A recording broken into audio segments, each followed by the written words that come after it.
પૂરા થવાના છે। તમામને હું વિનંતી કરું છું, ખૂબ મોટી સંખ્યાની અંદર આવેલા છે, આપણે એકતા બતાવેલી છે અને જન સમર્થન પણ બતાવ્યું છે। આપણે ટૂંક સમયની અંદર રેલી સ્વરૂપે આપણે જવાના છે। હવે પછી આપણા આદિવાસી લડાયક નેતા કહી શકીએ, ચેતરભાઈના ખૂબ નજીકના કહી શકીએ, જાબાજ નેતા એવા આનંદભાઈ પટેલને હું વિનંતી કરું છું કે તેઓ પોતાનું વક્તવ્ય રજૂ કરે। આનંદભાઈ,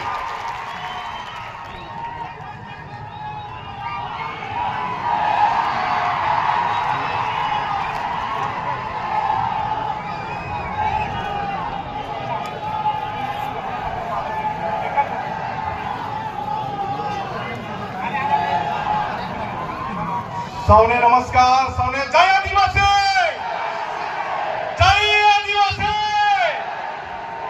લડેંગે, લડેંગે और लड़ेंगे, और लड़ेंगे। હવે આપણા સમાજનું એક મોટું વાચિંગ